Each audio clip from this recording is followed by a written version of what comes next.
Hello, and welcome to Plantopia. Plantopia is the plant health podcast of the American Phytopathological Society, and I'm your host, Jim Bradeen. I'm a professor of plant pathology and an associate vice president at Colorado State University. And this episode of Plantopia is recorded live at Plant Health 22 in beautiful Pittsburgh, Pennsylvania. And we have two very special guests with us today. APS President Amy Charkowski and soon-to-be APS President Ron Walcott. Now, before I introduce Amy and Ron, I want to tell you a little bit about leadership structure within APS.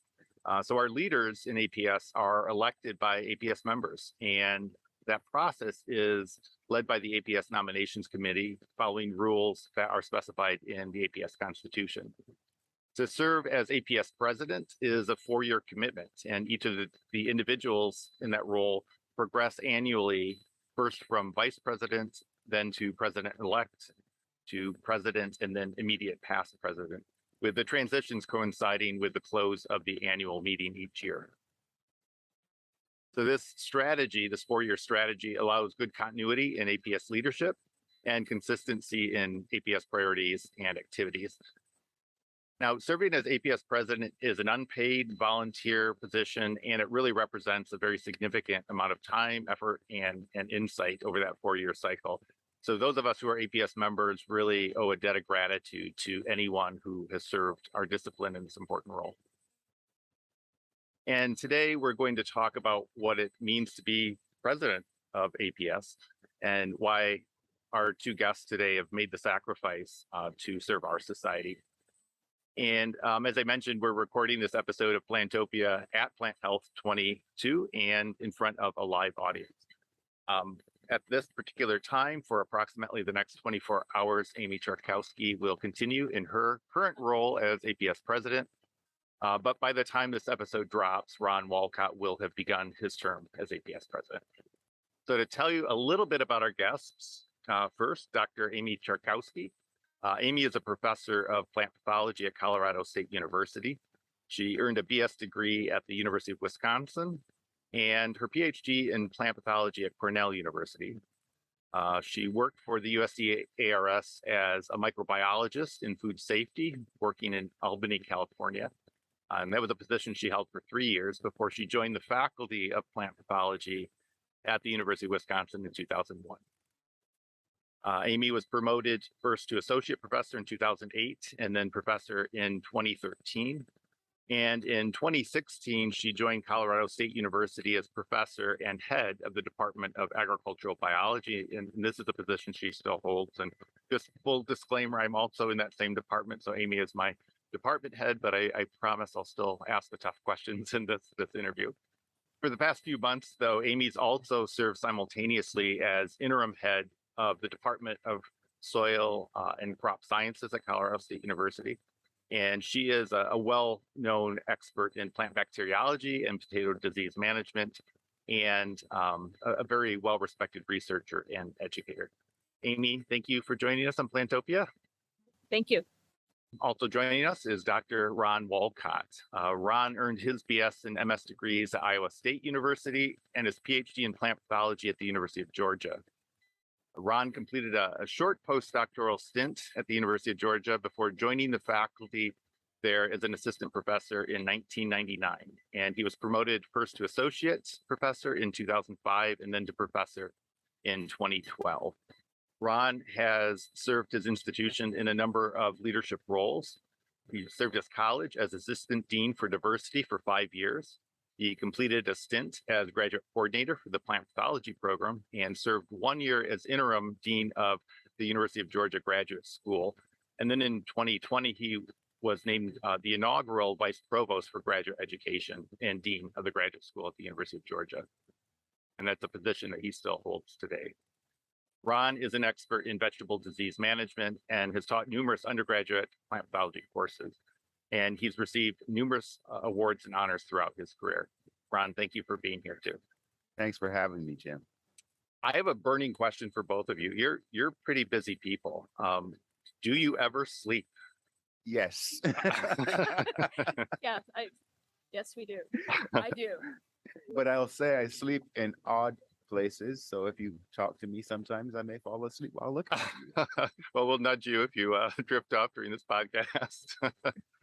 But seriously, you are you're both very accomplished. You're experienced researchers, respected educators, student mentors. You're effective academic leaders in your own institution. What compelled you to agree to serve as APS president? Maybe Amy will. I'll turn it over to you first. So I wanted to serve for a few different reasons. One is, and probably the most important, is that APS is really important to me, and I'd like to be able to help the organization. It also provides a lot of professional development for me, and I knew I would learn a lot through this role that would help me in all other areas that I work in. And I'm also I enjoy learning things, and so I love doing APS things. Like I'm sitting here at this table with this pod session, but just watching people go through the posters, and I really want to be over there, just learning what's up there. Yeah, but it's great. Definitely, you're passionate about the profession as well as the society, and thank you so much for all you are doing for APS. Ron, how about you? What compelled you to? I'm first generation and I'm an immigrant to this country. I'm from Barbados and it's been a long journey. And I remember the first time I came to APS, I felt like I had made a good decision about my career to be a plant pathologist. The space that was created for me to meet scientists that are interested in what we do and to inspire young early career professionals to continue to do what they do is really, really important. I mean, we are, I heard someone say that we are high impact, low visibility. And I think that's problematic. And if there's anything that I could do in this role to preserve this community that we have and inspire the next generation of plant pathologists to remain as plant pathologists, whether it be in higher education or industry or government, inspire them, create a space for them to grow and become the next leaders in APS and in their organizations. That's really important to me. And so I really would like to contribute to that and to keep us providing that opportunity for others that come after. Yeah, that's really, really inspiring. Thank you too for being part of the presidential team and playing this important role for our society.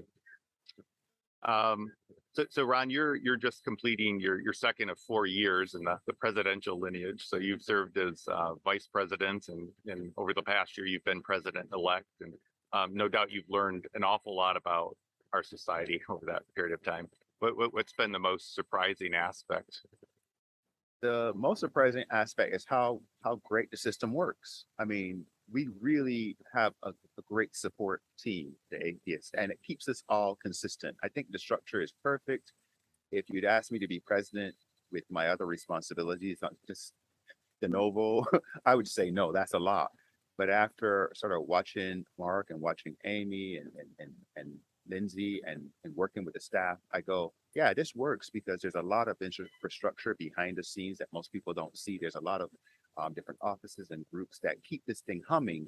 And so it is a lot of commitment, but there's a really well-established structure that keeps things going well. And that's tremendously helpful from our perspectives. But that's great. And you're referring to, of course, Amy Charkowski, Mark Gleason, and Lindsay Dutoit, who served in this lineage ahead of you. And I think one of the strengths of APS and APS leadership structure has been that 4-year transition. Certainly a huge sacrifice for the folks in that lineage, but it does ensure that continuity and mentorship really along the way. Well, so Amy, you of course have been part of the presidential lineage for 3 years now. And when you reflect on what it means to be a leader in APS, what aspects of your background have really helped you as APS president? These are hard questions. I think I almost have to turn that question around. I think being part of APS has helped me be a leader in other areas. This is where I've learned and practiced those skills. This is where I find my mentors. And it's a remarkably safe place to to learn to be a leader because there's so many different places you can practice it, and there's so many excellent mentors within our system. So I guess maybe the only thing I bring from my background is I'm generally just interested in how things work and how decisions are made, and APS has provided some really interesting examples of that and robust examples. So we are just coming out of the pandemic right now. APS did well during this really difficult situation. We were not a fragile organization. We're very robust, and the structure that Ron was talking about is the reason for that. And I learned a lot just from watching how that works. That's really interesting to me because I think of the service that you and Ron and others have done for our society, and deeply grateful for that. But you're really characterizing it as an opportunity for personal and professional growth as well. So it's great to know that it's been so rewarding for you, and makes me wonder though. There are no doubt folks out there listening to this Plantopia recording right now that think, well, maybe someday I'll be president of our society.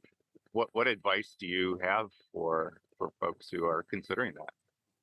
I can go first. I would say, as you experience APS, see what things are working, see what things you could improve, and then let that be a platform and say, well, I would love to change this about APS. I believe it's really important, or I believe there's a voice within APS that's not being heard. And I would love to elevate that voice or this issue or this particular subdiscipline that's not getting the attention that it needs, and push to elevate that issue.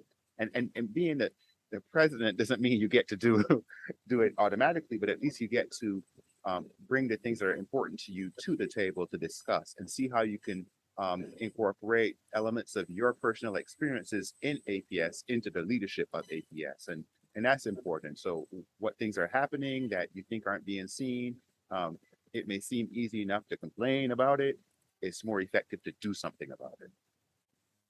Great. I think to follow on to what Ron just said, one of the things I've learned through APS and working here is you can have a good idea, but it takes a lot to go from good idea to reality. And so APS helped me learn how to make ideas happen and how to look for partners for things that were really important to me.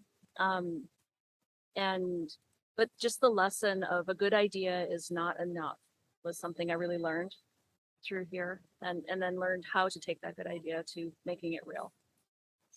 If I could add to, is seeing how things are connected and how to move, as Amy said, move something from sort of a nugget of a thought to all the challenges that are presented and how to overcome those challenges by partnering with different groups, learning to articulate and communicate why and convince people that this is the right thing to do. So that process is something that a lot of folks don't understand, but it would be really helpful so they could see how you move something through a system that's volunteer-based like yours. Yeah, it's great. You both have said things that I think are extremely valuable, and I want to dig into both of them because they're important insights that you just shared. Ron, you mentioned voices that haven't been heard, and that really being a reason to engage in leadership within APS. And it strikes me that you really are on the cusp of making history for APS. Our society was formed back in 1908, and over that 100-year history, we've had lots and lots of really accomplished leaders, and you are poised to be the very first Black president of APS. And increasing diversity, increasing representation within our society, within our profession is a passion for many of us. Could you comment on what your role as APS president means for people that haven't been part of our society? Yeah, representation matters. Sometimes people say it's symbolic and it's performative, but indeed, when I came to be a member in APS, I looked around and I saw people that were inspirational in terms of the work they've done, and I'd read their papers, and I thought, wow, these are really brilliant people. But at the same time, as a Black man, I thought, well, gosh, is this a place where I could elevate to the highest level of APS, where I could actually influence change? And for those of us here, we can see that our society is becoming more diverse. We have lots more international members. We have lots of underrepresented minorities that are participating. And I think it's really important for them to see that they could also aspire to the highest level of leadership in our society. And it's really important. And when I mentioned voices and elevating voices before, that's what I alluded to. Your voice and your perspective can be heard if you take on a role like this. So being the first Black president of APS allows me to say, you can come to me and tell me your perspective. I will listen to it. I will listen to it because I was underrepresented, and I didn't necessarily feel like my voice was excluded, but I didn't feel like my voice was loud enough. Now, as the first Black president, I would say there's no one in the society who should feel uncomfortable coming to me to say, hey, we should have more of this, or we don't have enough of this. I think that's really important. Voices being heard, people at the table, that's really important. That's really, really powerful. And thank you for leading with such authenticity. And we're looking forward to your continued participation in APS leadership. And Amy, you talked really passionately about making change. And as APS president, you led a strategic planning process. Earlier during Plant Health 2022, you shared with APS membership what that strategic planning process was about, and where we're going next. For the listeners of Plantopia, though, would you maybe recap what that strategic planning process is and why you think it's important for our society to go through this effort? Strategic planning is not most people's favorite thing to do. We tend to look at it with skepticism. I guess what struck us, I remember this in February of 2021, we had a council meeting, and we were having to make a lot of decisions through the pandemic about how to deal with our annual meeting, issues around publications, just all of the things that are important to APS. And our members were also having to make a lot of really hard decisions around teaching and travel and taking care of their families. And we seem to be making these decisions sort of one-off all the time without some sort of a framework to help us with it. And then when we looked at APS, we realized the last time we'd really gone through a planning process was in, I believe it was 2011. So it was a long time, and the world was really different in 2011 than 2021. And so we decided we needed to take a look at our world as it was and what we thought things would be like as we came out of COVID and out of the pandemic, and be ready for it. And so I think all throughout 2020 and 2021, APS did remarkably well, but we knew the world was changing, and it was changing fast. And we didn't really know what things would look like in 2022. So how could we best prepare ourselves and not just make decisions sort of one off? So you asked about the process too. We had discussions within council, and then we decided to hold focus groups in key areas. So around industry and their needs, were primarily around education and workforce development there.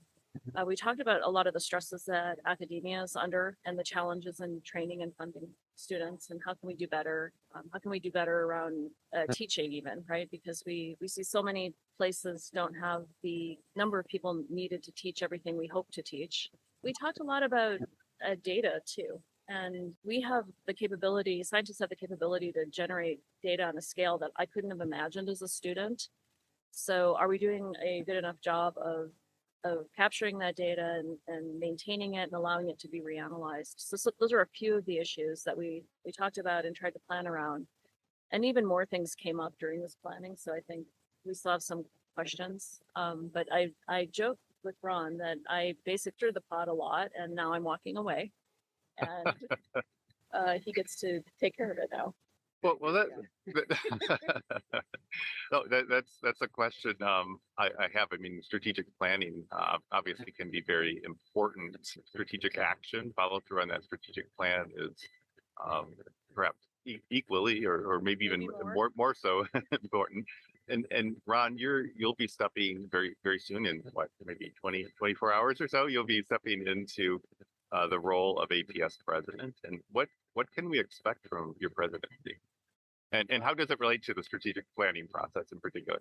Well, I think Amy, in a joking way, said that I have the heavy lift, and I don't think so. I think the heavy lift is determining what our priorities are, and then I think it's easy. We stay true to what we've established as our priorities, and we execute. We implement the strategic priorities. So I look forward to sort of prioritizing those. What can be done quickly? What are longer term things? And I think it sets the roadmap for APS. And it's actually I want to reiterate what Amy said, which is that um, things may change over the next couple of years, but our strategic priorities are established based on member feedback, and it sets like a path for us to be on that we may need to adjust depending on the realities, but we have a plan, right? So, what are our priorities?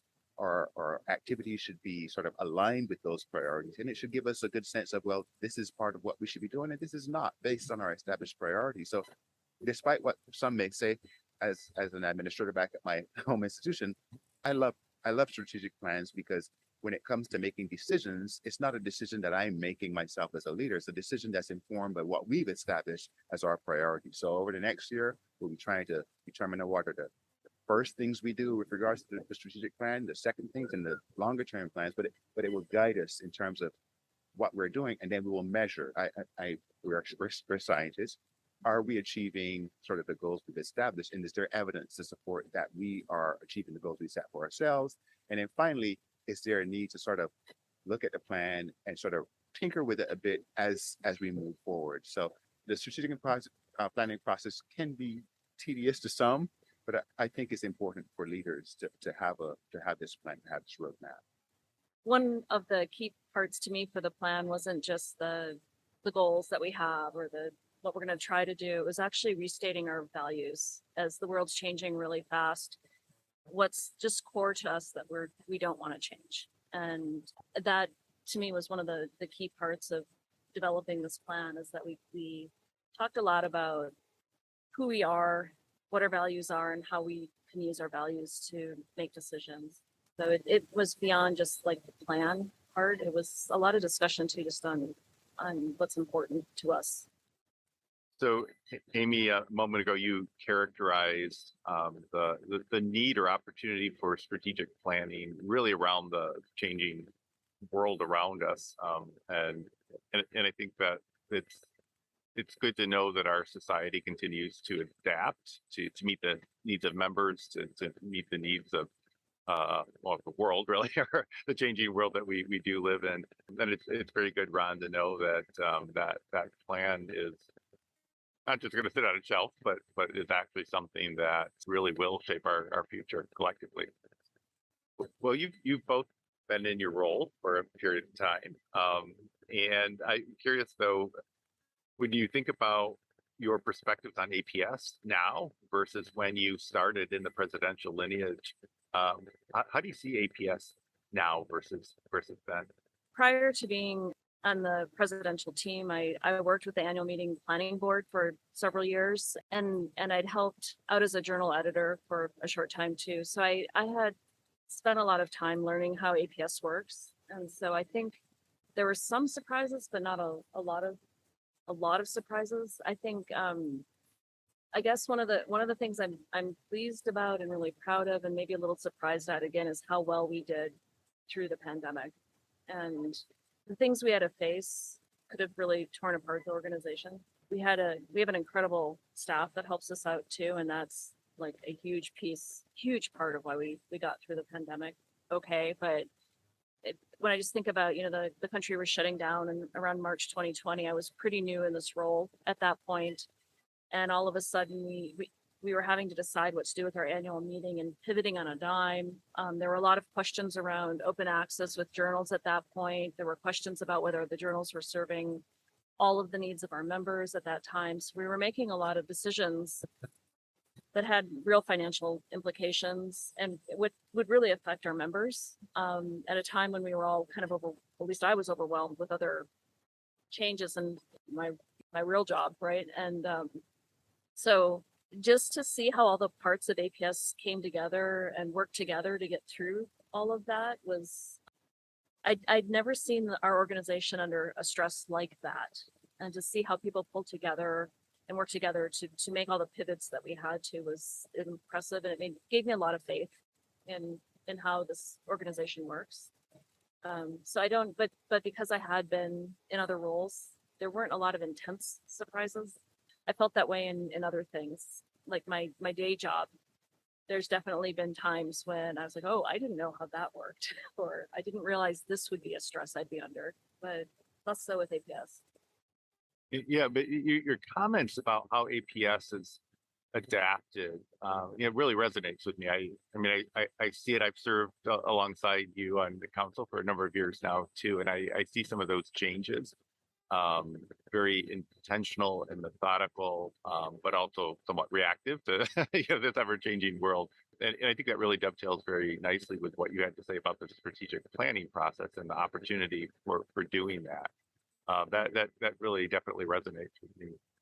I can add a couple of comments. I think resiliency is an important theme. I think being here today, I know we did not have a meeting for a couple of years, but seeing people here, happy to be engaging with their colleagues and presenting their scholarship in a format that's very familiar to them is sort of comforting and reassuring, and it tells us, APS has been around for a long time, but it's never been threatened in this way.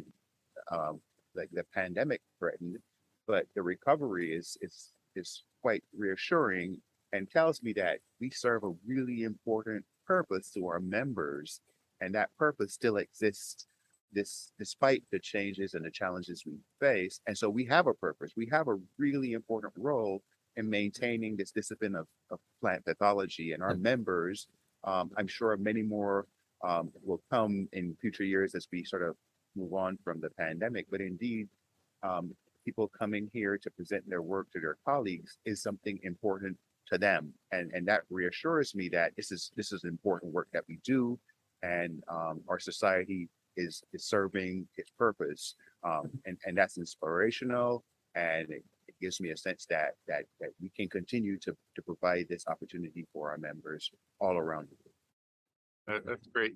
And Ron, you just mentioned how important this in-person meeting is, right? The first time we've all gotten together since 2019. And I've noticed at this meeting in particular that a lot of the folks that are here are first timers, as we call them. They're the first time they've participated in an APS meeting. And for many of them, it's the first time they've been at any professional meeting in person.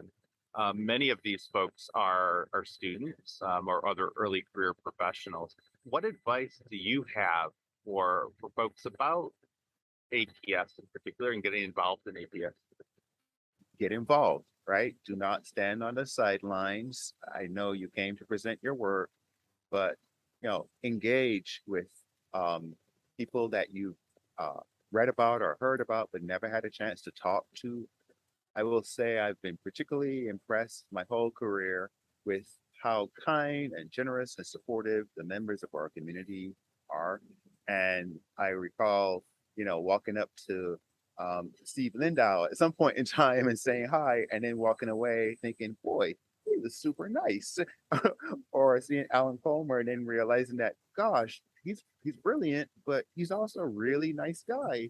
And I can say this about so many people that I've met at APS, and it instills confidence, and it creates a network you can tap into later on for both technical support as well as sort of for professional development. So I would say lead with a handshake and introduce yourself, talk about what you do and what you hope to do, and then let the community support you. And that's really what this meeting is all about. It's about building that network, and building the network is the first part. But the second part is taking from the network what you need. So really let yourself be known and volunteer to be part of a committee and to lead a committee, because that's how you start to remain sort of committed to our society and you get the most out of it. Great, thank you. And Amy, while we're doling out advice, you've been president for the last year. You're a year ahead of Ron. What advice do you have for Ron as he assumes the role of APS president? I guess I'm going to come at that question a little bit sideways. So the question is, what advice would I give Ron? So the APS presidential team gets together roughly every week, every 2 weeks, and we talk for just about an hour. And I honestly, and Mark Gleason would be able to tell you this. I did not get the point of these meetings when I first started. And I kept, so why am I doing this every Friday morning? And there's no agenda, but I was wrong. And those regular phone calls are really helpful to get to know the others on the presidential team. I learn a lot through them about different ways of thinking about APS and different ways of thinking about how we do things. But because we interact so often, it's not like I'm handing something off to Ron. We've been working together on this already now for some time and frequently talking to each other, and we'll be still together on the presidential team for another year because I stay on these calls for the next year as the outgoing president. So, but that said, one of the things I've regretted about earlier in my career is that I didn't always ask for advice. I'd watch people succeed and do things that I wanted to do. And I wasn't good about just going up and asking them about what they did and how they got there. And as I'm further in my career now, I see that a lot of people are similar, and so I guess I would just encourage people to go ask for advice. This is a great place. So you bump into Steve Lindau, as Ron mentioned, and you think he's an amazing scientist. It's okay to sit down with him and just ask what he thought was important to be good at what he was, what he does. And it seems like we don't do that enough. And this is a good society for doing that. But it's not when we change over in the P team, it's not like you just get, in fact, there is no notebook or anything. You don't get handed any secret stuff. We just, a lot of Zoom calls is what we do. That's Yeah. really great advice for anyone who's APS president, as well as for the rest of us. Reach out, network, get to know your colleagues, and ask for input. It comes down to mentorship in lots of ways. So thank you both for your time today. Thank you so much for your service on APS as APS president. And it's been a real pleasure to talk with you both. Well, Jim, thank you also for your service, and thank you for stepping in with Pantopia. It's wonderful. We appreciate it. I agree. Thank you. It's really been fun working with you. Great. So we just heard from APS President Amy Charkowski and APS President-elect Ron Walcott talking about APS leadership and the transition of APS leadership that will take place at the end of this meeting, Plant Health 2022. Thank you so much for tuning in to Plantopia. I'm your host, Jim Bradeen, and we will talk next time.